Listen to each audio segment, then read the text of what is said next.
ನಮಸ್ಕಾರ. ಮಳೆಯಿಂದಾಗಿ ಪಂಜಾಬ್ ಪಂದ್ಯ ರದ್ದಾದ ಬಳಿಕ ಐಪಿಎಲ್ ಅಂಕಪಟ್ಟಿಯಲ್ಲಿ ದೊಡ್ಡ ಕೋಲಾಹಲ. ಹೀಗಿದೆ ನೋಡಿ ಹೊಸ ಟಾಪ್ 4 ಬಿಡುಗಡೆ ಆಯಿತು. New points table.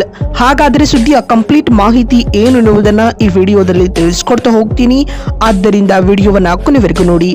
ಆದರೆ ಅದಕ್ಕಿಂತಲೂ ಮುನ್ನ ನೀವು ಕೂಡ RCB ತಂಡದ ಅಭಿಮಾನಿಗಳಾಗಿದ್ದರೆ ಈ ಕೂಡಲೇ ಈ ವಿಡಿಯೋಗೊಂದು ಲೈಕ್ ಮಾಡಿ ಹಾಗೂ ನಮ್ಮ ಚಾನೆಲ್ಗೊಂದು ಸಬ್ಸ್ಕ್ರೈಬ್ ಮಾಡಿ. ಹೌದು, ಕಲ್ಕತ್ತಾದ ಈಡನ್ ಗಾರ್ಡನ್ಸ್ ಮೈದಾನದಲ್ಲಿ ನಡೆಯಬೇಕಾಗಿದ್ದ KKR ಹಾಗೂ ಪಂಜಾಬ್ ನಡುವಿನ IPL 2026ರ 12ನೇ ಪಂದ್ಯವು ಮಳೆಯಿಂದಾಗಿ ರದ್ದಾಗಿದೆ. ಹೀಗಾಗಿ ಉಭಯ ತಂಡಗಳಿಗೆ ತಲಾ ಒಂದೊಂದು ಅಂಕ ಸಿಕ್ಕಿದೆ. ಇದರಿಂದ KKRಗೆ ಲಾಭವಾದರೆ ಪಂಜಾಬ್ ತಂಡ ಬೇಸರದಿಂದ ಮೈದಾನ ತೊರೆದಿದೆ. ಏಕೆಂದರೆ KKR ತಂಡ ಆಡಿದ ಮೊದಲ 2 ಪಂದ್ಯಗಳನ್ನ ಸೋತಿತ್ತು. ಇದರಿಂದ ತಂಡ ಯಾವುದೇ ಅಂಕಗಳನ್ನ ಹೊಂದಿರಲಿಲ್ಲ.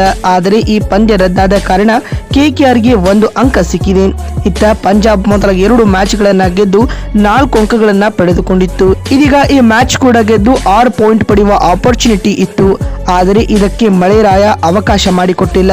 ಆದಾಗ್ಯೂ ಪಂಜಾಬ್ 5 ಅಂಕಗಳೊಂದಿಗೆ ಈ ಹಂತದಲ್ಲಿ ಪಾಯಿಂಟ್ಸ್ ಟೇಬಲ್ ಪಟ್ಟಿಯಲ್ಲಿ ಅಗ್ರ ಸ್ಥಾನಕ್ಕೇರಿದೆ.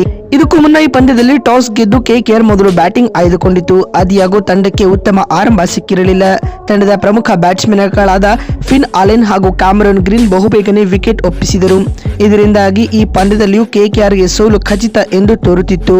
ಆದರೆ KKR ಇನ್ನಿಂಗ್ಸ್ನ 4ನೇ ಓವರ್ ನಡೆಯುತ್ತಿದ್ದ ವೇಳೆ ಮಳೆ ಬಂತು. ಇದರಿಂದ ಪಂದ್ಯ ಅರ್ಧಕ್ಕೆ ನಿಲ್ಲಿಸಬೇಕಾಯಿತು. ಈ ಹಂತದಲ್ಲಿ KKR 2 ವಿಕೆಟ್ಗಳಿಗೆ 25 ರನ್ ಗಳಿಸಿತ್ತು. ಸಮಯ ಕಳೆದಂತೆ ಮಳೆ ತೀವ್ರಗೊಂಡ ಕಾರಣ ಪಂದ್ಯವನ್ನ ರದ್ದುಗೊಳಿಸಬೇಕಾಯಿತು.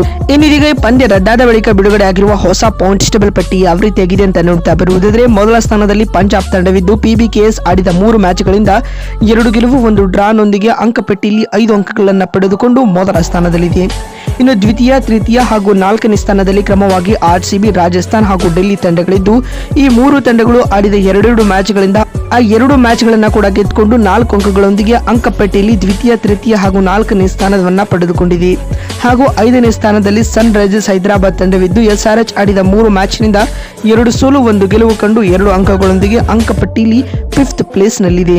ಹಾಗೂ 6ನೇ ಮತ್ತು 7ನೇ ಸ್ಥಾನದಲ್ಲಿ ಕ್ರಮವಾಗಿ ಮುಂಬೈ ಇಂಡಿಯನ್ಸ್ ಹಾಗೂ ಲಕ್ನೋ ಸೂಪರ್ ಜೈಂಟ್ಸ್ ತಂಡಗಳಿದ್ದು, ಈ 2 ತಂಡಗಳು ಆಡಿದ 2 ಮ್ಯಾಚ್ಗಳಿಂದ 1 ಗೆಲುವು 1 ಸೋಲು ಕಂಡು 2 ಅಂಕಗಳೊಂದಿಗೆ 6ನೇ ಸ್ಥಾನದಲ್ಲಿ ಮುಂಬೈ ಹಾಗೂ 7ನೇ ಸ್ಥಾನದಲ್ಲಿ ಲಕ್ನೋ ತಂಡವಿದೆ. ಇನ್ನು 8ನೇ ಪ್ಲೇಸ್ ನಲ್ಲಿ ಕಲ್ಕತ್ತಾ ನೈಟ್ ರೈಡರ್ಸ್ ತಂಡವಿದ್ದು, KKR ಆಡಿದ 3 ಮ್ಯಾಚ್ಗಳಿಂದ 2 ಸೋಲು 1 ಡ್ರಾನೊಂದಿಗೆ 1 ಅಂಕಗಳನ್ನು ಪಡೆದುಕೊಂಡು ಅಂಕಪಟ್ಟಿಯಲ್ಲಿ 8ನೇ ಸ್ಥಾನದಲ್ಲಿದೆ. ಹಾಗೂ 9ನೇ ಸ್ಥಾನದಲ್ಲಿ ಗುಜರಾತ್ ಟೀಮ್ ಇದ್ದು, GT ಆಡಿದ 2 ಮ್ಯಾಚ್ನಿಂದ 2 ಪಂದ್ಯವನ್ನು ಸೋಲುವ ಮೂಲಕ ಯಾವುದೇ ಅಂಕಗಳನ್ನು ಕಲೆ ಹಾಕಲಾಗದೆ 9ನೇ ಸ್ಥಾನದಲ್ಲಿದ್ದರೆ, 10ನೇ ಹಾಗೂ ಕೊನೆಯ ಸ್ಥಾನದಲ್ಲಿ ಚೆನ್ನೈ ತಂಡವಿದ್ದು, CSK ಕೂಡ ಆಡಿದ 3 ಮ್ಯಾಚ್ನಿಂದ ಯಾವುದೇ ಪಾಯಿಂಟ್ಸ್ ಕಲೆ ಹಾಕಲಾಗದೆ ಅಂಕಪಟ್ಟಿಯಲ್ಲಿ ಬಾಟಮ್ ಆಫ್ ಟೇಬಲ್ ನಲ್ಲಿ ಕುಳಿತುಕೊಂಡಿದೆ. ಈ ಹಂತದಲ್ಲಿ ಟಾಪ್ 4 ಟೀಮ್ಗಳಾಗಿ ಪಂಜಾಬ್, RCB, RR ಹಾಗೂ ಡೆಲ್ಲಿ ತಂಡಗಳು ಕಾಣಿಸಿಕೊಳ್ತಾ ಇವೆ. ಮತ್ತೊಂದು ವಿಡಿಯೋದಲ್ಲಿ ಸಿಗ್ತೀನಿ. ನಮಸ್ಕಾರ.